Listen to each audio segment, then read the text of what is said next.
Namo tassa bhagavato arahato samma sambuddhassa. Namo tassa bhagavato arahato samma sambuddhassa. Namo tassa bhagavato arahato samma sambuddhassa. Itipiso bhagavarahan samma sambuddho vidyacharana sampanno sugato lokavidu. Anuttaro purisadamma sarati sattadeva manusanang buddho bhagavati namo tassa samma sambuddhassa swakato bhagavata dhammo sanditiko akaliko ehipassiko vapanayako pachattang veditabbo vinnuhiti namo tassa niyanika sadammasa Supatipanno Bhagavato Savaka Sango Ujupatipanno Bhagavato Savaka Sango Nyayapatipanno Bhagavato Savaka Sango Sami Chipatipanno Bhagavato Savaka Sango Yadidang Chattari Purisa Yugani Atta Purisa Puggala Esa Bhagavato Savaka Sango Ahuneyo Pahuneyo Dakkineyo Anjali Karaniyo Anuttarang punyaketang lokasati namo tassa atta ariya puggala mahasangasa.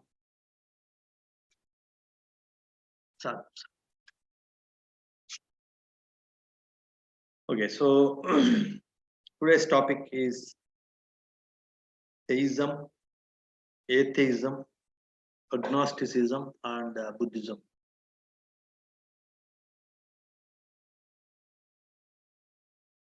Of course, these terms, Theism, Atheism, Gnosticism, they are like more some Western inclination is there in the naming of these words. But there are so many beliefs in the East also, in India, China, the East also. There are so many beliefs which can be related to these isms, theism, atheism, agnosticism.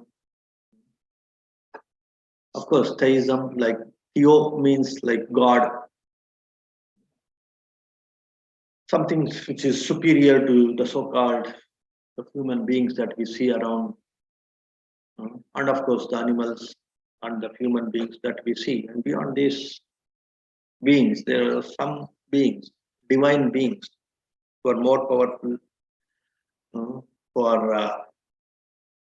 who can't be seen with our naked eye. They have some control on the natures, control on our lives. So that kind of beliefs are very much there all over the world. And that kind of belief is called theism. Theism. Theo means like God. God means any being who is above the human abilities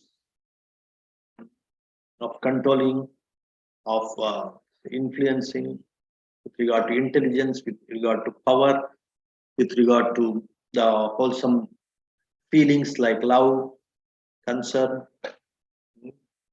with regard to, of course, intelligence also. So such beings are called the divine beings or gods, and having a belief that there are gods and they have some powers, that kind of belief system is called theism. And of course, there are so many kinds of theism. Again, we can classify the theists into so many subcategories. Theists means like those who believe in theism, those who have this notion, this view that there is some supernatural being, super normal being exists, and they yield some power, some control, some hold on the nature, on us also, on human beings also. There are so many versions, there are so many say subversions, subcategories in this theistic beliefs. After all, of course, all these are views, whether it is theism or atheism, agnosticism, or even for that matter, Buddhism, Buddhist views, the right view that Buddha himself, he talks about one view, which is right. And that is also, after all, that is also a view. That way, all these things are views only. Buddha talks about so many kinds of views in one of the discourses, Brahmajala Sutta. And there, all these views, they come. And but he rejects the views which come under two categories, like all these theistic views, like there is God, there is one permanent God, or there are some permanent gods who yield their power on the other beings like human beings and animals and the nature. They come under the category of eternalism. Eternalism means like there is something permanent. They don't change. They always remain. They always be there in this existence. So they remain all the time. So that kind of eternalism views that Buddha rejects. That's what is actually in all his discourses, philosophical discourses. He always forcefully promotes the idea of these eternalistic views, the views of permanence, and also the views of annihilism, means like nothing. So after death, everything will collapse, everything becomes zero, everything becomes like nothing. So that is called annihilism. And there are some of these views like atheism and all, they fall under this category of annihilism, like everything will simply disappear, simply perish, simply become nothing, simply become zero after the death. So that kind of annihilistic views and the eternalistic views, most of these theistic views, they fall under this category of eternalism. So both these views are, of course, rejected by Buddha. And before that, the Buddhist views or Buddha's views, you will see these, what are the theistic views, what are the atheistic views, and what are the agnostic views also. And how in the West and in the East, there is some difference in, say, in understanding, in analyzing, in interpreting these different views. How the West and the Western philosophers, they interpret these theism, atheism, and agnosticism, and how the Easterners, they interpret the theism, atheism, and agnosticism. Those things also we'll see, and then finally we take up the Buddhist view or the Buddha's right view. So those things we will take up at the end of this discourse. Now coming to this theism, and we will go into the different categories of theism and how the Easterners view theism and how the Westerners view theism. That we will see maybe for a couple of minutes. Now coming to these different categories of theism, there are mainly three kinds of theistic views. There are mainly three kinds of theistic views. There is one more kind also that is very much seen in India. That we will see later after seeing these three kinds of theistic views. What are these three kinds of theistic views? The first one is monotheism. Mono means single. And what is this monotheism? Like there is single God. All Abrahamic religions and some beliefs in India also. Some sects in India like Shaivism, like Sikhism, they believe in this monotheism. Like what is monotheism and what are these Abrahamic religions? They talk about this monotheism. Like of course in Christianity, Islam, and Judaism, and the Indian religions like Sikhism and Shaivism, they have this belief of there is one single creator God. And of course, they attribute so many other qualities to this creator God also. This creator God, they attribute so many other qualities also. Not just they create, he creates. And generally, they don't attribute any gender, any sex to the creator God, but still for the conventional sake, generally they call him, mostly they call him or he like in masculine way, they call, or they just for the conventional sake, they represent the god in the masculine form. But philosophically, or say when you go a little deeper, then they don't attribute any gender, any sex to that creator god. So now these theistic religions, like they believe in this creator god. He has created this. So as he has created this, then it becomes his moral duty to protect this also. Or not only protecting this, when there is a need, they change this, they destroy this. When something fishy is going on in the creation, something imbalanced things are going on in this creation, then they have that liberty to destroy, to change this course of creation, course of preservation of this creation. They change this course and they destroy this. So in that way, they attribute these three qualities: the generator, operator, and destroyer. God, God is the generator. He generates, he creates, operates, means he maintains. And then destroyer, he destroys also when there is a need. In that way, they attribute some of these qualities to this God. And they have the firm belief that there is only one God.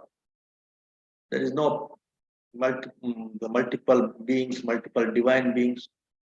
So in that way, of course, Abrahamic religions, they don't talk about the multiplicity of the divine beings. But in some Indian religions, they again talk about the multiplicity of the divine beings. Though there is one creator God, but there are so many assistant gods who assist this creator God in maintaining, in say creating, and also in destroying the creation. In that way, also, this monotheism can be understood. Then there is, especially in the Western philosophy, they also talk about there's something called deism and pantheism. Before going into this deism and pantheism, the other version of theism, other than this monotheism, maybe little opposite of this monotheism, that is polytheism. Poly means many. There are many gods with unique abilities. Like in India, it is very much there. There are so many gods with different kinds of abilities. They have different functions in protecting the world. For example, say, like say the goddess of say power, money. Let us say Lakshmi, or the god of say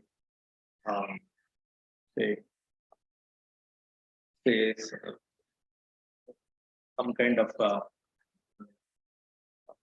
who stops any obstacles in the in performing any great actions. That way, like Ganapati or Ganesha, in that way they attribute some of the qualities to different gods. Of course, in a way they are also protecting in that sense. So that protection is in different ways. For the different ways of protection, different gods. Of course, in Roman, say the Roman gods also, they have the different gods. They have different powers. One is the god of the wars, god of peace, god of justice, god of beauty, god of wealth, god of say so many, god of say safety, god of journey. So many ways there are so many kinds of gods who take care of those qualities, those attributes, and they try to impart those qualities, those attributes to the human beings also. That is what is called polytheism. But these Abrahamic religions and Indian religions like this Theism, Sikhism, they think about this, they talk about this monotheism and other versions of theism. They talk about the polytheists. They talk about multiple gods. So many kinds of gods are having different abilities to yield their power on the nature, on the human beings. The other is what is monotheism and polytheism. So in addition to that, two more kinds of course, there are so many philosophers, they evolve, they design their own kinds of theism. But the major uh, these theistic beliefs that I'm talking now, because we can't cover so many kinds of theistic approaches. These two that we can just remember, this monotheistic and polytheistic approach of peace. And then the deistic approach. What is this deism or deistic approach? Deism means like rejection of revelation and acceptance of a God who is a person but may or may not be especially concerned with us. So of course, these days they believe that yes, this universe is created by a creator God, but he is like a moody person, moody fellow. Sometimes he maybe if he has mood, he will take care of the creation. If he doesn't have mood, then he just leave it to some this because the laws that govern this universe. There is something called clockwork unism, clockwork mechanism, or clockwork universe. There is one concept called clockwork universe or clockwork mechanism. So you just wound the alarm or the clock and just leave it, and it will keep on functioning. The different wheels inside this alarm, they keep on moving, they keep on functioning, and the time automatically it keeps moving. The different needles of the watch, they keep moving, and the things they fall in place. All these wheels which are moving this, they fall in place. So in the same way, the God has created this creation, this universe, and just he has given the key, has wounded this. So then it's automatically running. The universe is running according to its own laws. The laws of the universe, they are governing. The universe is running according to the laws of this universe. And the God has just interfered in creating this and creating these laws of the universe, and then he has stepped back. So in that way, the deists, they think, that is also one kind of theism, where the deism or the deists, they think something has been, some force has created this universe, but it has taken some disinterest in maintaining this. Just the generating aspect of God, they highlight. Operating, they don't bring in this God, this creator God, in operating this universe. This operation is going on according to the laws of the universe. So in that way, the deists, they have a little bit complicated their view. The God, of course, it is not complicated. In a way, it's simplification, because they have seen the atrocities in the world, a lot of suffering in this world. Though this much of complexity in the universe, it can't happen automatically. There should be somebody who has created this, but he has left it to the governing laws, like these laws of cause and effect, and these laws are taking care of the world. In that way, in a way, it is one kind of simplification. So these deists, they believe creator is there, but his duty is only generation, creation, but not operation, or not even destruction. If it is destroyed, again the creator will come into the picture and he will again create. So in that way, the deists believe that there is God, but his duty is only to generate, just to create, but not to operate and destroy. The operation and destruction, it happens according to the laws of this universe, according to the principles, laws of this universe, just like this clockwork mechanism or clockwork universe. Just when it is owned up, the key is given, so according to the principles of that wounding, so it will function, clock will go, When it stops, again the God will intervene. Again he will give the key. Again he own the key. So in that way, these deists believe. So that is also, that's in that God. Only G is operating in this deist belief. The other two, the operating, that is war and destruction. Those two things they are left it to. They have left it to the laws of the universe. In that way, they believe this deist. That is also one kind of theism. And the next one is pantheism. What is this pantheism? Pantheism means like nature is divine and it's not a person. There is divinity in the nature. And again, of course, there are so many Indian philosophies, they accept this pantheistic view. The nature is divine. There is a lot of divinity in the nature. There is a lot of purity, divinity in the nature. But it is not like one person. It can't be personified. It is one pure energy or divine energy. Nature is full of divine energy, but it can't personify it. And this is the view held by even the Einstein.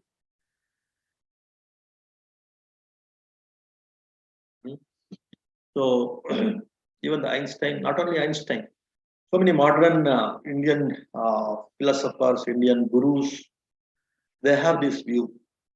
They talk about, they attribute this divine energy of the nature to different things like universal consciousness or universal energy, universal divine energy, universal divine consciousness.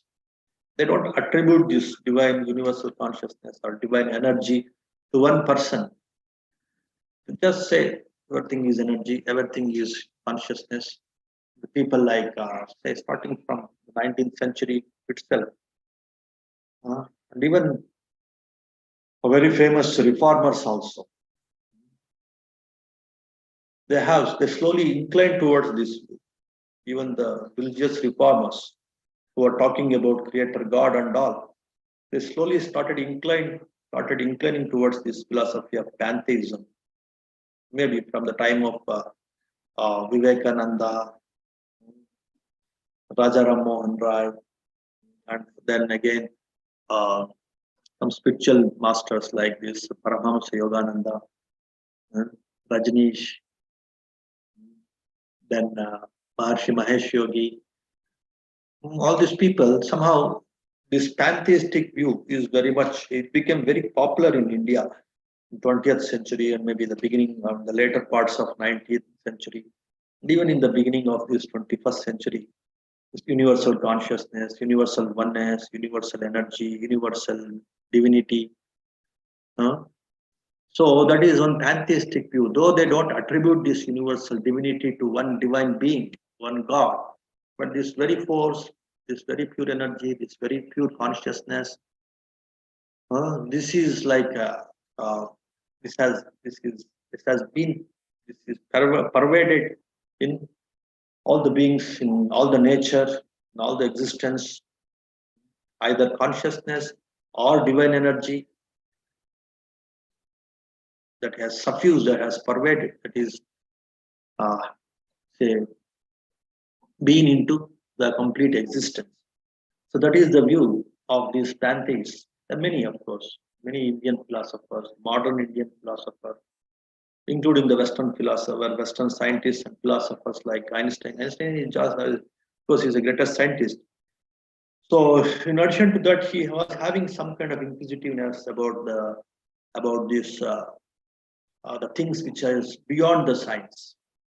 Because of that reason, he was having this view of pantheism, just like these different masters I told. Even the modern day masters like this Sadhguru, the offshoots of Rajneesh, so many masters are there. They have this view, Ravi Shankar, so many masters in India, South India, India. They have taken up this pantheistic view. So in that way, the theistic views, they have some kind of multiplicity, some kind of different categories we can see in this theistic views. So mainly the four theistic views we have seen: monotheism, polytheism, deism, and pantheism. Hmm. So we have understood the differences between these four kinds of theistic views also. And then there is one more theistic view that is called omnism. That is a little bit crazy, little bit peculiar. That is very much again there in India. What is that? Okay, all these things are okay. That's how you interpret or you look into the God. In that way, they simply uh, reject the differences. They simply accept each and every view, and that is very much there again in India. Hmm. Ekam sat vipra bahuda vadanti. That's what they say. Truth is one, but many people they have different paths, different views to reach the truth, and that kind of acceptance of all these views, that is again becomes one view, and it is called omnism. Accepting all views. Okay, this your view is also okay. I just accept it, and you go ahead with your view. And if the other person's view is also okay, I just accept it. In that way, accepting all views, it has become one view, and that view is called omnism. To reach that ultimate truth or ultimate reality, that way, that is very much there again in India. India always they encourages that kind of view, even from the time immemorial. So even not only the theistic views, India can accepts even the atheistic views also, accepts all kinds of views. That is the one kind of speciality of India, accepting everything. But of course, so I'm not claiming that that is one better view or inferior view, superior view. I'm telling about what are the different views and what are the different, say, ways of uh, and how the Easterners and Westerners are looking at these views. That's what is the point here. It is not to compare and judge or saying one is inferior, saying one is superior. But of course, this right view, how it is right, and how the other views are not right view. That's also as a uh, uh, profounder of this right view. I have to talk something about that also, because many of you are working on this right view, that you're seriously cultivating this right view. Then it is my duty to say about the plus and minus of some of these views. It is not to authoritatively reject or accept something. It's left to one's own discretion, one's own intelligence, one's own interpretation. No, there is no like some kind of pressure on you to accept one or reject other. Nothing like that. Okay, so these are the five kinds of theistic views. In that way, you can uh, understand these theistic views: monotheism, polytheism, deism, pantheism, and omnism. Accepting okay, all views about the God is okay. That kind of acceptance, that kind of view is omnism. Hmm? And what is the difference between the Western outlook on these theistic views and the Eastern outlook on these theistic views? Easterners are always bothered more about the life hereafter, the life after the death. That is a greater botheration for the theist philosophers, theists of the East. The theists of the West, they are bothered about, by having this kind of theistic views, how this life can become more happier, how this life can become more, say, uh, harmonious in this life, how one can become more harmonious with the people around and the nature around. Hmm. That is the prime concern. Doesn't mean that they are not bothered about the life hereafter. At the same time, the Eastern theists, they it doesn't mean that they are not bothered about this life. But the prime concern is for these Eastern theists is about the life hereafter, the life after the death. And the prime concern for the Western theists is about the life in this present life, this present life, how to lead a happy and harmonious life. That's what is the prime concern of the Western theists. Hmm? So for Easterners, it is always like, especially the Indian theists, it is always about moksha, how to transcend this repeated births. That's what is the main concern. Because somehow deep inside, this life is there is misery, there is suffering. This repeated births and deaths, there is suffering. That kind of notion, not just in Buddhism, in almost all Eastern philosophies, little bit profound philosophies. So this kind of notion, this kind of understanding is very much there. So that's why they always look for liberation or moksha, where this body of muscles and body of blood, it oppresses, it creates a lot of suffering. So how to transcend this? How to become one with the God, so that we need not take birth again and again with this body full of, say, pain, full of oppression, full of suffering. That's what is the prime concern of the Eastern theists. And whereas the Western theists, they develop these theistic views to lead some kind of submissive, some kind of egoless, some kind of order in the society, to establish order in the society. The theism, it helps so much. That's what many theistic religions they think. If you surrender to one Almighty, the all powerful Almighty, then that lineage, that kind of hierarchy you can establish. You can relate to your guru or your leader or your spiritual say teacher, and he will surrender to the God. And some people will surrender to me or they follow me.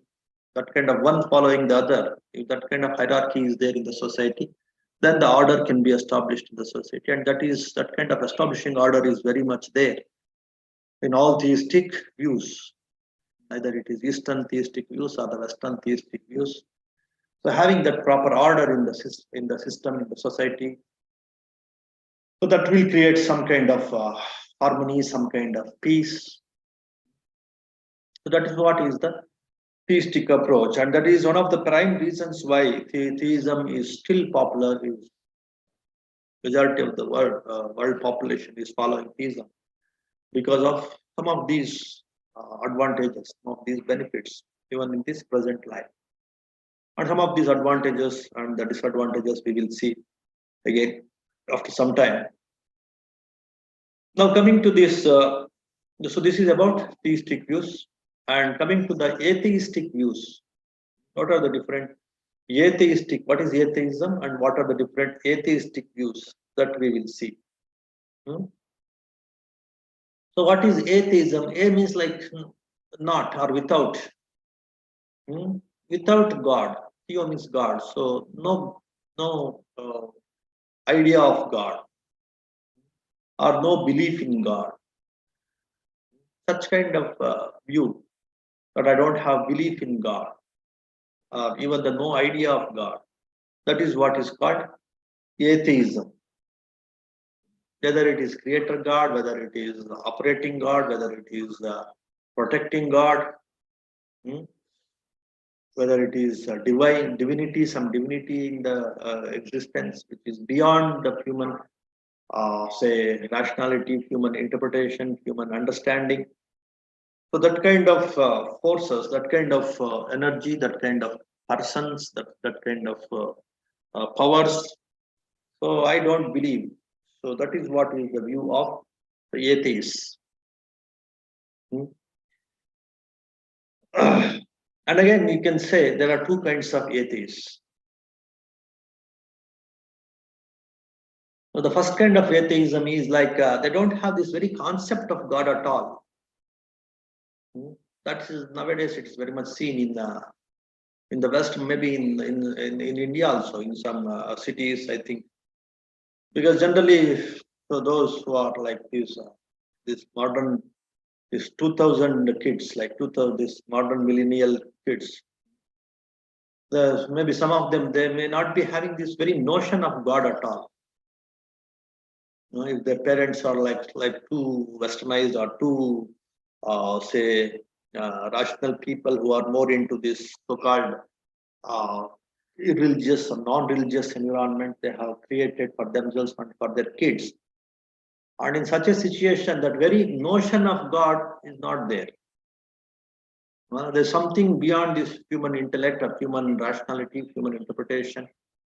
That very notion may not be there. And in such a case, there's no question of believing or say not believing God, because that very notion of God is not there.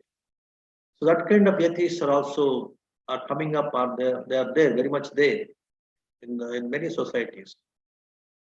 That kind of atheism, where that very notion of God or no God is not there. It's called no concept atheism. That there is no, that is like an innocent atheist or no concept atheist.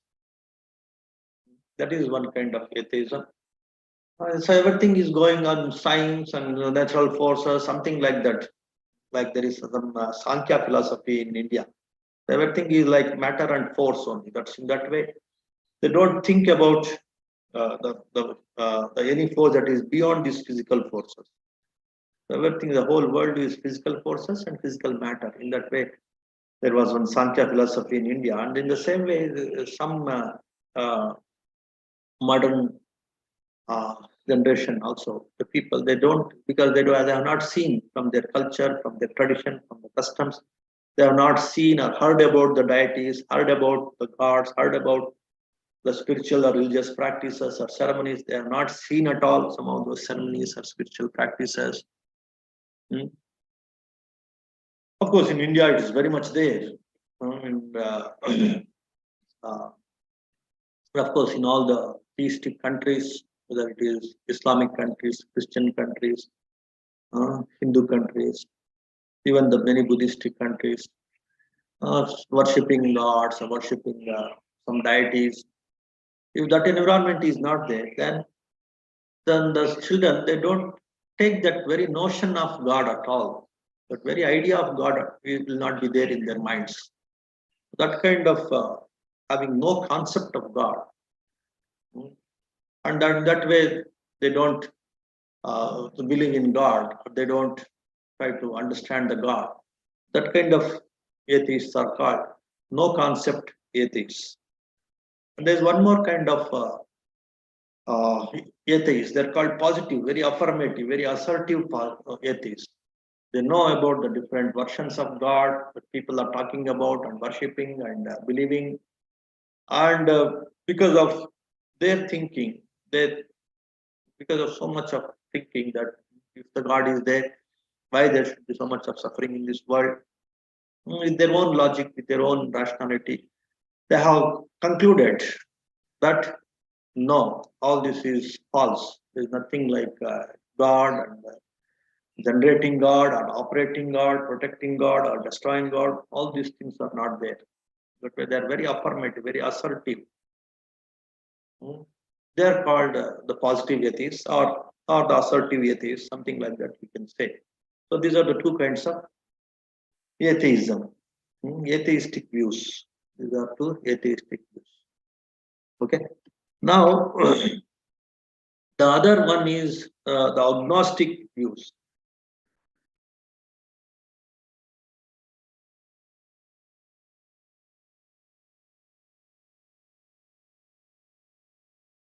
Okay, what is this agnosticism or agnostic view? Again, all means like not or without or not. Gnostic means like knowing, so unknowable, not knowable. It can't be known. What is can't be known? The existence of God, the existence of some force beyond these physical forces that we encounter every day, beyond this matter, beyond this the human intellect, which can understand the forces, can understand the matter. Beyond this, there is nothing like some spiritual force or spiritual entity, spiritual being which is superior to these physical forces and physical entities. So that kind of say some superior force or entity, it can't be understood. It can't be comprehended. It can't be understood. And you can't say whether it is there or not there. That kind of superior forces, you can't say whether they are there or not there. So that kind of view is agnostic view.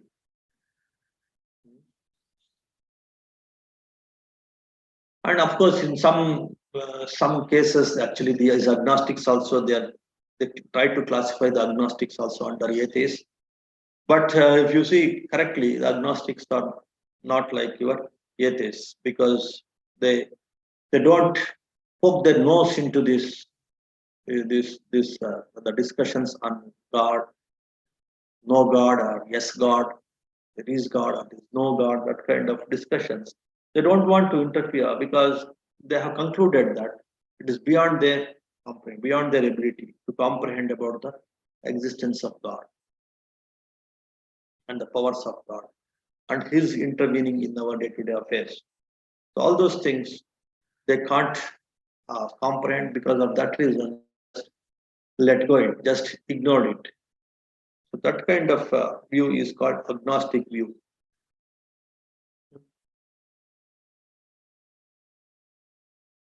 So of course, the numbers, the population is slowly, especially in the European population, the Westerners.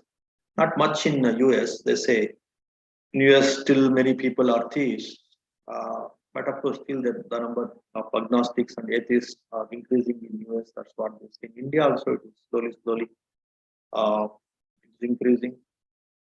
There's so many forms they're coming. Their number is increasing. Some people they claim themselves as humanists. Some people claim themselves as rationalists. Hmm. Uh, but of course, all of them, even some communists also, they come under this classification of atheism and agnosticism. And in that way, of course, their number is slowly increasing, and it has become the third most say populous belief in the world after Christianity and Islam. Third most say popular belief is the belief of this atheistic and agnostic beliefs, or don't know belief, or no God beliefs. And such kind of beliefs are also slowly increasing in the world. Now coming to the actual, the Buddhist belief or the Buddha's right view.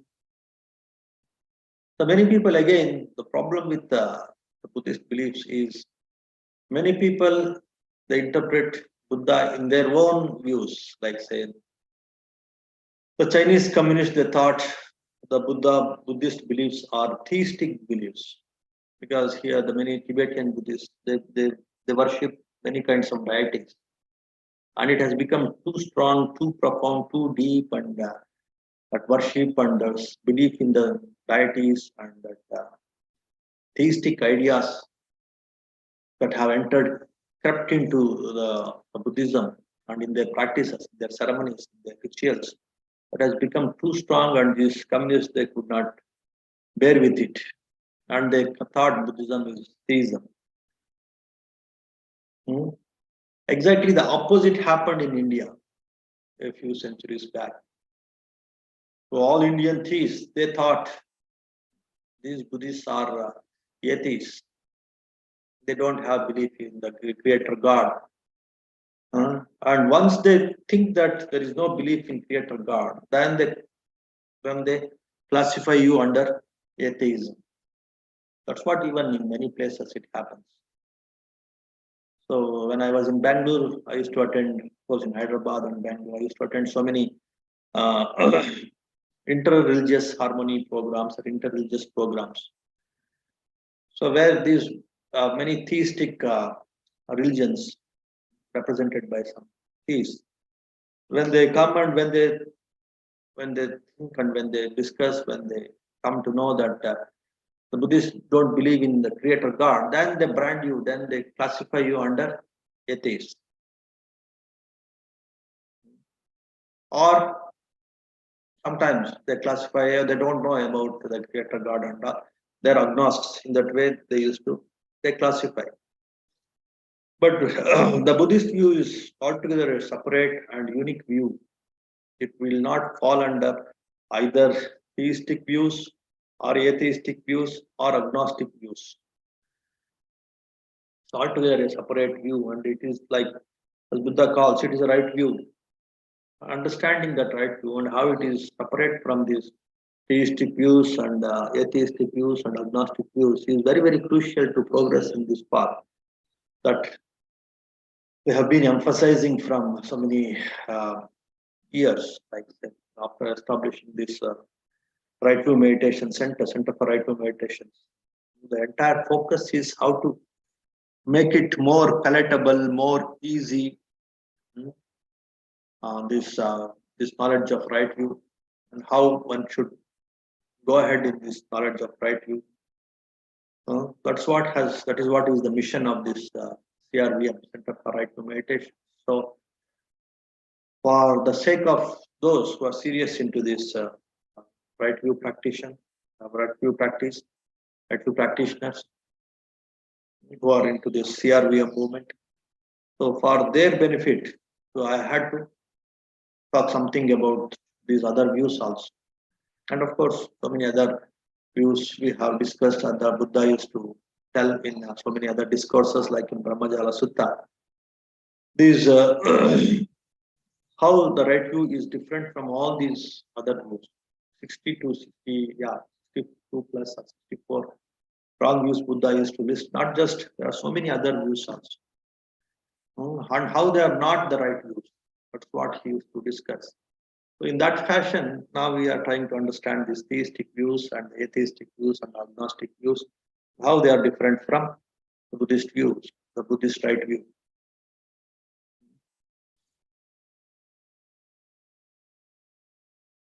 So all these theistic views, they come under, as I was telling you, the eternalistic views. Something permanent, whether it is a divine energy or divine beings or the creator, all these things, they give that they attribute the quality of eternalism, permanence.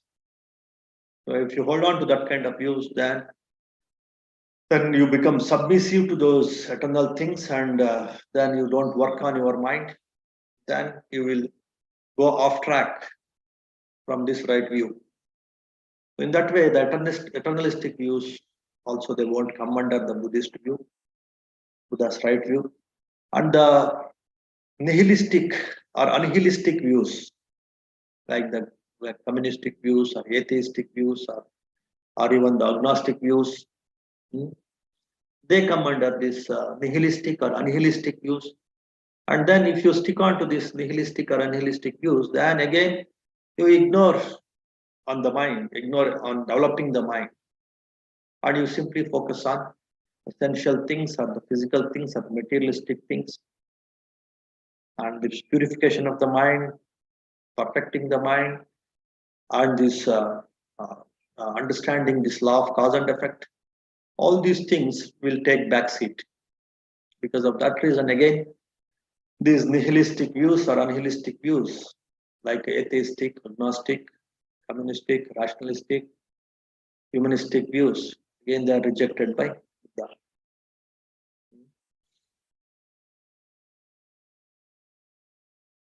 So before taking up the Buddha's right view, let us see what are the plus and minus of these theistic and atheistic views.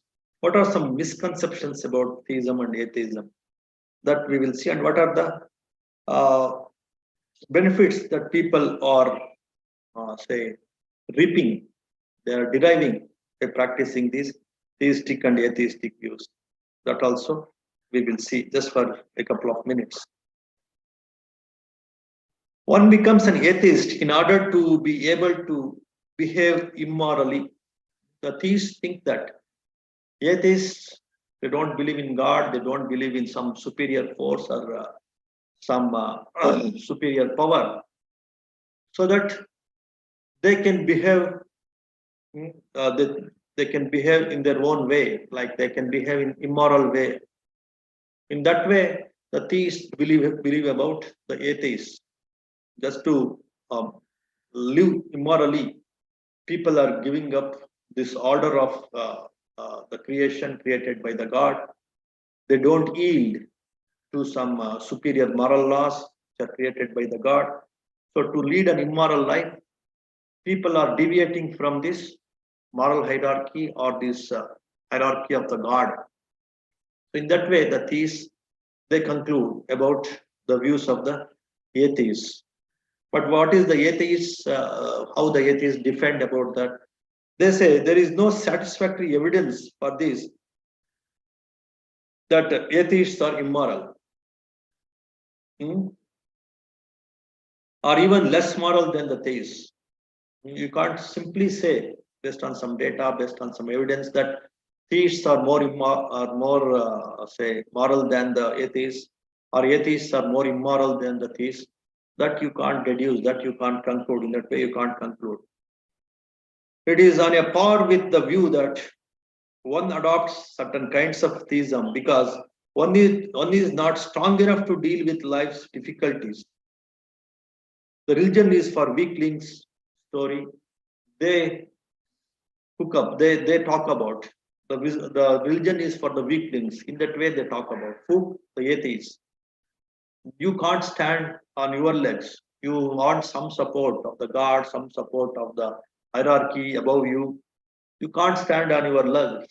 You are not strong enough. That's why you need some dependence, like God or the hierarchy of the God, order of the God. In that way, the atheists, they talk about the theists. It is not the question of morality or moral laws. We also follow moral laws, moral principles with more care, with more say concern about the fellow human beings. In that way, that is the argument of atheists. Then the one more conception, one more say interpretation of the theists about the atheists is atheists, they hate God. And that hatefulness is there among the minds of the atheists. That's what the theists, they complain about the atheists. And what is the argument of atheists for that? The atheists may be innocent atheists, as I was telling, or they may hate say God, not because of say his not out of maybe out of grudge or out of jealousy that they are superior, we are inferior, so we should the inferior should hate the superiors. Not with that idea. Of course, that may be there in some cases, but in general, that is not the idea of the atheists. That they have that jealousy or they have that kind of inferiority complex. That's why they hate gods. No, if at all, if they hate God, it is because of the atrocities that they are seeing in the name of God. Because of that, they may hate God. So that is the argument of the atheist. An atheist may believe that a world without the genocidal God or some God who demands human sacrifice and similar nasty offerings is better than a world with such characters in it. In the name of, say, God, in the name of religion, in the name of theism, a lot of, say, cruelty, lot of nasty things like this terrorism. In the name of God only, lot of wars have been waged in the world. A lot of deaths have happened in this world in the name of God only. A lot of violence is still happening in the world in the name of God only. By seeing these nasty things, by seeing these ignorant things, the atheists, so they may hate God. It's not because of jealousy or because of some kind of ill will in their mind. It's because of the after effects of having these theistic views in the name of say God. Lot of suffering, lot of cruelty is going on in the world. Because of that reason, maybe the atheists hate. the God. It's not because of any other reason. That's what is the argument of the atheists. And their argument is, without having these God-based religions, it would be better than the present one, because men tend to put in their imaginary gods' mouths horrible commands, thus giving divine sanctions to their wickedness and prejudice. Yeah, in the name of God, they put some horrible commands into the mouths of the gods. This is uttered by the God. Their wicked ideas they put into the mouths of the gods, and they say that this is the divine sanction, this is the divine utterance. We should yield, we should succumb, we should follow that divine. So many things. In the name of divinity, in the name of God's words.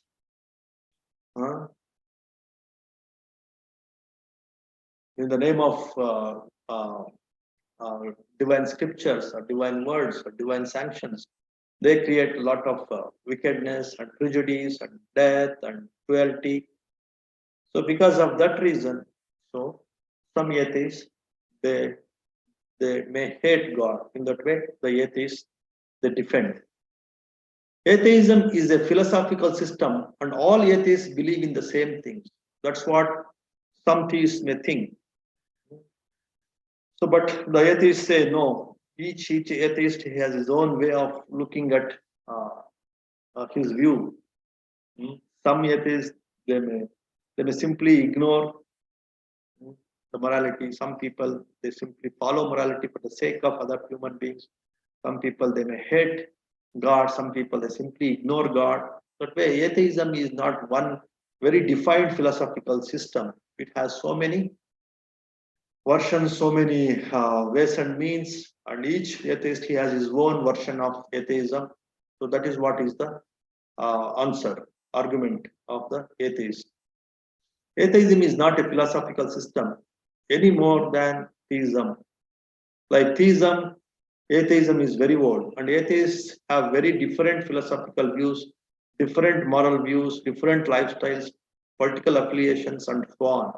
Of course, they agree on rejecting theism, and there is empirical evidence that they tend to share some attitudes, but that's about all. So they may have different political affiliations, but of course, in general, they may reject the idea of theism, but it doesn't mean that all of them they have same philosophical view. It varies. Like in China, Chinese communists they have a different say view about politics. But the atheists in the West or atheists in Europe or atheists in US, they may be completely different from the atheists of China. So in that way, you can't bring all the atheists under one philosophical view. That's what is the argument. Atheism may be the consequence of certain philosophical view like Marxism or certain types of naturalism. Let's say, but the former does not imply the latter, but it doesn't mean that. So all these political affiliations rooted in atheism, you can't ascribe, you can't say attribute communism or Marxism on all atheists. Okay, so in that way, the atheists defend that atheism in one part of the world is as same as the atheism in the other part of the world. There's one more argument that atheism leads to unhealthy societies. When each and every one starts thinking independently, individualistically in his own way, then where is the order in the society?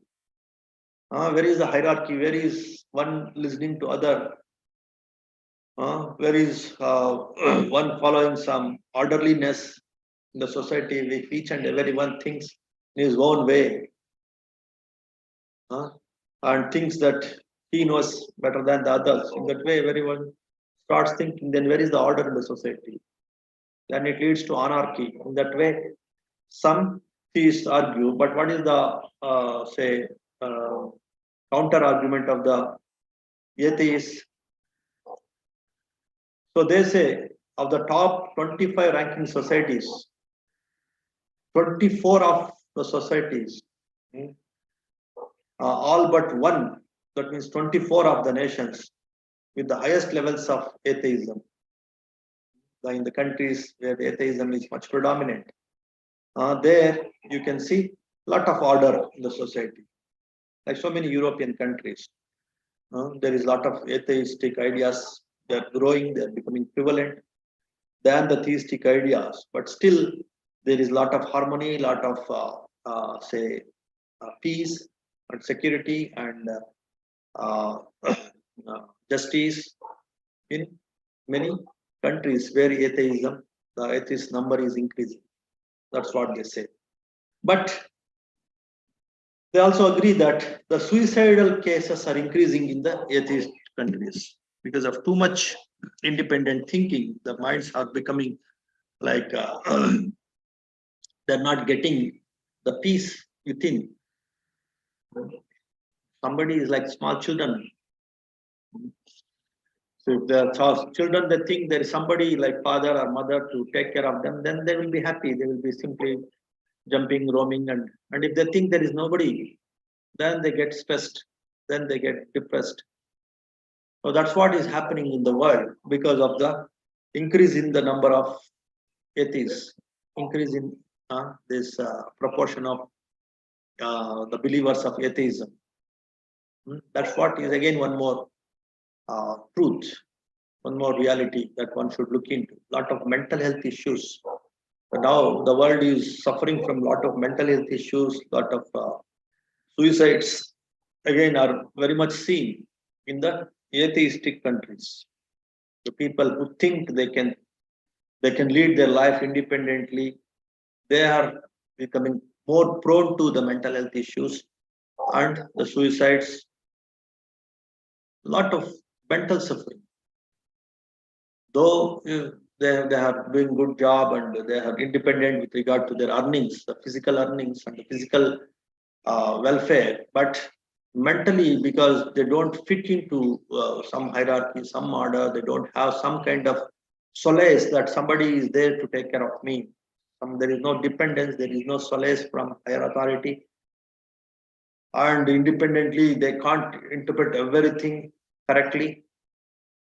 Because of that reason, so atheists are facing a lot of mental health issues and even the suicides.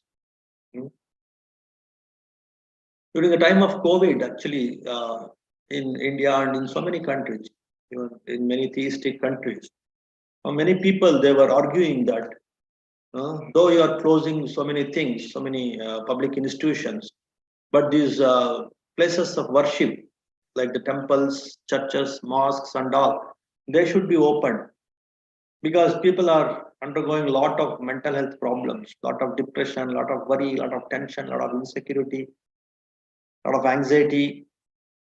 So to come out of this kind of mental health issues, the religious places should be opened. That's what was the argument of many people in many countries. Because in the places of worship, they go and they just subdue their ego, subdue their I-ness and minus. In the atheistic views, generally, the I should be always in the forefront because based on that only they should take decisions. Unless, of course, when it becomes a meditative atheist or meditative person, theist or atheist, when they voluntarily, consciously, when they're in a position to subdue or when they're in a position to dissolve their ego, I-ness and minus. So until the mind develops that kind of maturity, then there should be somebody, at least there should be a feeling of somebody protecting them, somebody they should depend upon, somebody they should look up to. If that kind of notion is not there, then the people will get a lot of mental health issues. The mental stress, mental health problems will start. That's what is the argument, and of course that's also true to some extent. And because of that reason, again, now we can see a lot of mental health issues in the world.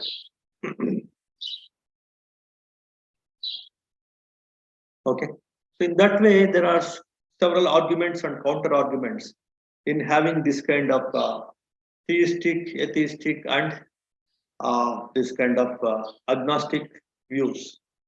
In agnosticism also, if there is like there's nothing whom I can depend upon, again there is some possibility of worry, tension, fear, insecurity, that kind of feelings one may develop. And if that becomes too much, then the people may become blind, simply depending on someone else. So then they forget about their responsibilities, their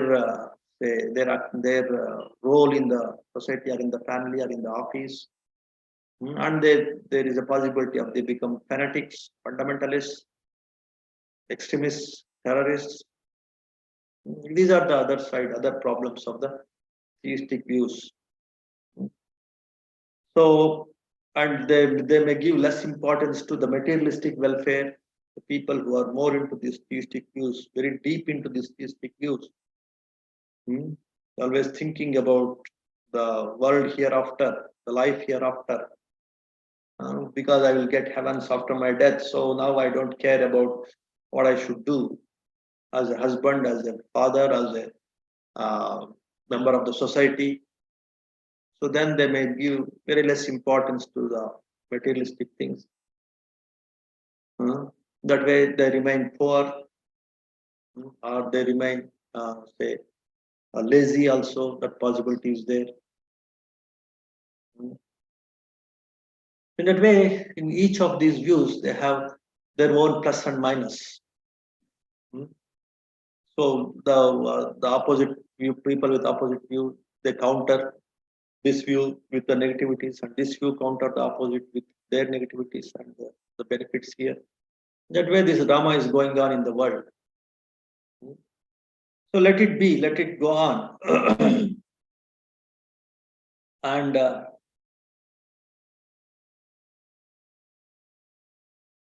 there's one more misconception, that atheists want forcefully to eliminate religion. The atheists have the notion that religion is dangerous and it has to be eliminated from the world. In that way, there are many Christians also, they think about the atheists. That's what the survey says. Though the atheists may consider religion is harmful, but this elimination idea may not be there among the atheists. They mind their own business. In that way, also some people they defend about the atheistic views, but still that counter argument is very much there about one hating the other, one trying to eliminate the other. That is very much there. Atheists are full of themselves because they want to do away with the God. They do without God, or they do away with the God because they want to be with themselves. That means that they are more puffed up with the ego, and they want to be with themselves. They want to give up all other things, including God. In that way, also the theists they conclude about the nature of the atheist. The issue here is not what one wants, but what one thinks is available. An atheist does not believe in God and therefore has to do without God. So, what is the argument of the atheist? We don't think about, we don't believe in God. That's why we want to be without God. That's all. It doesn't mean that we want to puff up our ego. We want to think that we are great, we are as great as God. No. That kind of superiority complex or ego that may happen with the theists also. Or it may be more, that kind of ego-centeredness may be more among the theists. You don't say that the atheists have that ego or that puffed up ego. The theists have the puffed up ego. That's what the atheists they argue. What is their point? So they see themselves as the representatives of the God, or the God has created the humans, created the believers in his own form. That means like they're like almost like God, almost like the representatives of God. That is a higher ego. In that way, the atheists argue about the theists and the ego of the theists. That way, ego is ego. Whatever way you identify yourself, with God or without God. So that ego is ego, and you can't say that theist ego is higher ego, atheist ego is higher ego. That way you can't say. So that is what is the argument and counter argument of theists and atheists. All are quite interesting. I think this much is enough. Now, this the Buddha's right view is like it's not taking these extremes of eternalistic views and the unnihilistic views. It's all mind-centered view based on this law of cause and effect. So, if you think good, then you get back. You act good, and then you get back the good. If you think bad, you act bad, and you get back the bad. So that's why start understanding about the thinking patterns of your own mind and start working on that and start purifying your bad thinking patterns, the good thinking patterns by knowing about uh, the mind and the different faculties of the mind, different components of the mind, and ways and means to purify those components. That's how it's all the mind-centered view. Hmm. These unholistic views and the eternalistic views, they come with the idea of this soul and not having this idea of soul. If you don't have this idea of soul and God, then you become materialistic, body centered. When you have this idea of soul and God, then you become soul centered or God centered or theistic. And these eternalistic views will simply dominate your understanding, dominate your mind. Then you forget about knowing about your own mind, purifying your own mind based on some principles and laws of the mind. Good begets good, bad begets bad. The art and the science of purifying the mind, all these things you ignore. So, because of these reasons, this Buddhism will not fall under any of these eternalistic views or unholistic views. All other views, other than this right view of this mind-centered view, all other views they fall under these two categories of eternalism and uh, annihilism. The eternalism, all these theistic views, they come, whether it is polytheism or pantheism or deism or omnism or monotheism, and on all these unholistic views, all these atheistic views, whether it is no concept atheism or positive atheism or these agnostic views, all these things come under these unholistic views. So just keep them away and working on one's own mind and understanding the ways and means to purify the mind. That is the right view approach of the of all the Buddhas. Okay. So in that way, you should understand the Buddhist view, Buddha's right view, not getting trapped by any of these extreme views and understanding how they are extreme. That is what is the discussion today. Okay. Of course, in so many ways we can bring in so many kinds of views during the time of Buddha also. There were so many eternalistic views, there were so many nihilistic views. So different attributes of the mind, different faculties of the mind. Thinking, one of them is permanent. Consciousness is permanent. There were so many views, so many eternalistic views related to the consciousness and its permanence. And there are so many eternalistic views related to your confidence. And there are so many eternalistic views related to your feelings like love and all. They used to consider it as eternal. The four aggregates of the mind that always you are working and you are those who are into this right view, CRVM, who are working on these four faculties of the mind. So none of them are permanent. They were ever changing. Simply you are purifying, substituting the bad with the good. So if consider one of them, one of these four faculties as permanent, then you gone, then you fall into so the trap of eternalistic views. And when you consider the shunyavad, the nothing, ultimately we end up in nothingness. Then you ignore about again purifying the mind is the means to achieve that nothingness.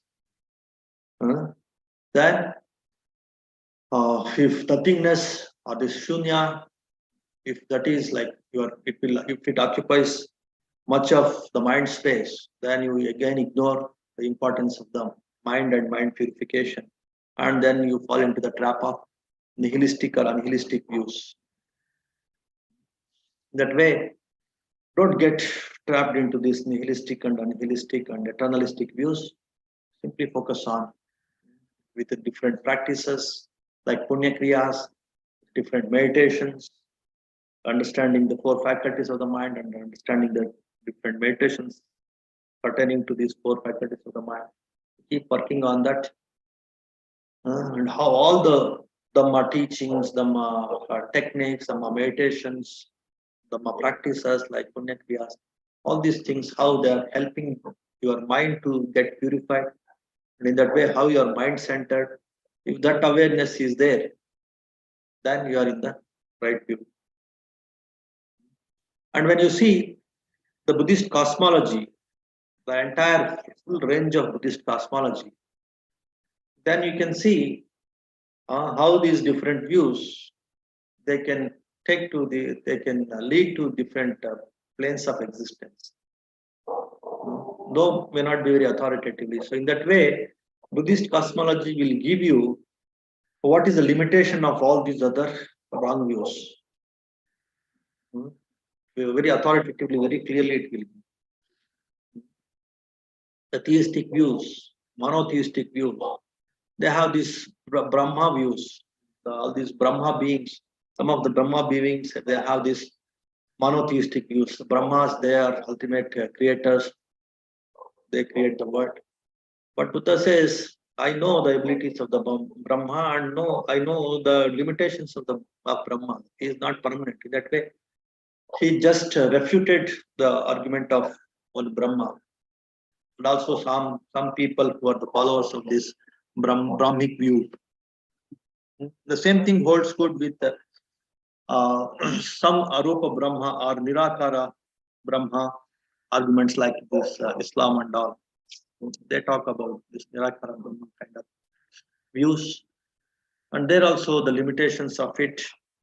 The Arupa Brahma realms, when you go through, when you study in that way, not just your meditative knowledge that will come to your rescue in understanding the right food. Even this very understanding of Buddhist cosmology, and where all these other views can lead your growth, your development only to that particular plane of existence, like Arupa Brahmas, Arupa Brahmas, or divine beings.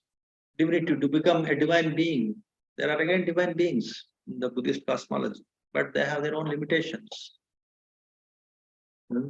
But only by purifying the mind, you can keep transcending all those limitations, and then you can authoritatively reach the ultimate happiness or ultimate nothingness or ultimate freedom. If you don't focus on the path, simply argue, discuss, fight in the end, then you are a fool. Then you fall into the trap of wrong views. That is what is the suggestion.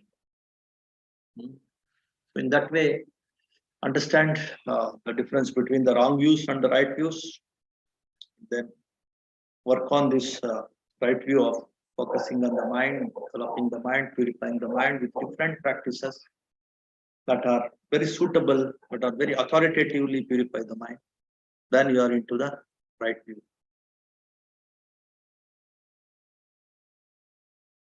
There was one person by name Viganaka during the time of Buddha, and he used to say, I don't have any view on, I don't have any views. Just like say, maybe, so like agnostic, let us say. Whether God is there, I don't have any view. Whether no God, I don't have any view. And Buddha says that is also one view. Having no view is also one view. So then that also will not help you. That also may lead to more confusions. That is also one of the horrible wrong views. So that way, don't have that view of no view. Have right view. That is what is the message of all Buddhas. That right view of mind purification. mind development, mind cultivation authoritatively through meditations, through punya kriyas, through right knowledge. That's what is the Buddhist view.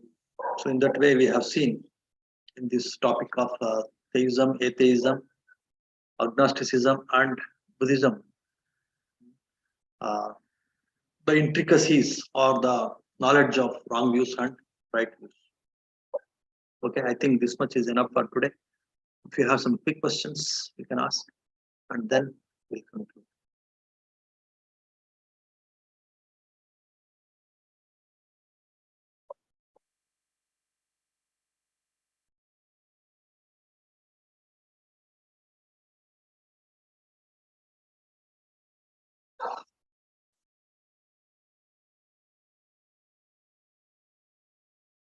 Mantaji, how to handle people's taunting? So many ways, just ignore, just focus on your work. If you are worried about others taunting, they taunt you more. If you just ignore, then, and if you ignore and focus on your work, then they also ignore you and they also focus on their work, and then this taunting business will stop. And that is the problem with you. You can't ignore the taunting and you can't focus on your work. That's why you get trapped in this, or in this worry, in this tension of getting taunted by other people. The people who are responsible, who are like say focused what they're supposed to do, they don't have time to look into all this kind of taunting from the other people and leg pulling and all these disturbances from the other people. That way, one should keep working on the mind, regularly meditate, keep strengthening their mind, and use that strength of the mind in performing your say responsibilities, your commitments. Then there will be strength in your work also, and automatically people will not get courage to taunt you. And not only that, they will also become more responsible. Your strength will induce in them also, and they will also become strong, and they also focus on their work. If you are weak, then weak people will come around you and they keep taunting you and make themselves weak and make you also weak. When you become strong, then weak people, they go away from you, or they too will become strong. They too will focus on their work, and all this nonsense of taunting and making others weak and becoming weak, this trap of weakness, one can escape. He himself escape, and also he will help others also to get escape from the weakness. So in that way, strengthening the mind is the way to strengthen the personality and to become a stronger personality by say fulfilling your tasks, your responsibilities the best possible way. Okay, so for that, what one should do regularly, one should strengthen the mind, just like a gymnast or a person who is strengthening his body by every day, by going to gym or by doing some exercise. He will strengthen the body, and by looking at him, the weak people will not trouble him. Is it not? The same way, by strengthening the mind by regular meditation and applying this meditation energy in performing your actions, performing those actions energetically, then all the people, weak people, they will not disturb you. They will not come near to you with their weakness, and they will not taunt you. And just like by if you are strengthening your body, some other people get motivated by you and they also start attending the gym and strengthening their body. In the same way, when you are strengthening your mind, then other people, weak people, with some little bit sense, they also get motivated by you and they also start practicing meditation and start strengthening their mind. So such kind of people with strength, they will be around you instead of people with weakness, and simply because of their weakness, they taunt you and they say demotivate you.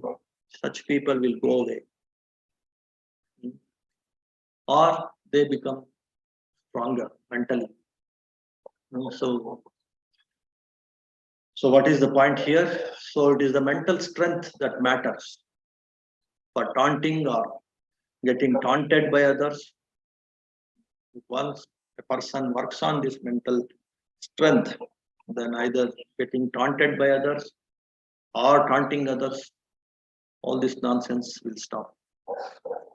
So keep practicing meditation regularly and keep focusing on your work, on your responsibilities.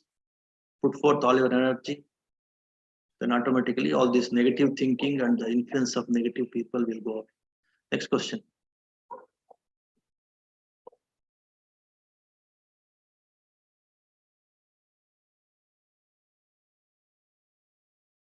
Okay, we'll conclude with some small chanting.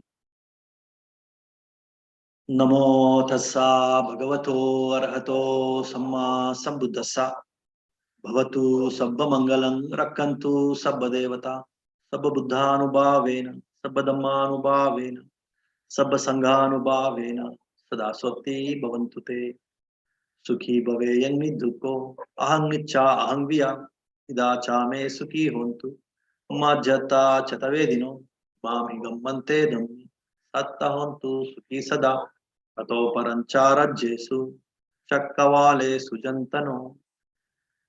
Sadhu, sadhu, sadhu, sadhu. Sukhi hontu. Any question? Madhu, any question? No question. No, Guruji. No, Guruji. May all of you be happy, healthy, and peaceful. May all beings also be happy, healthy. Sukhi hontu. Thank you.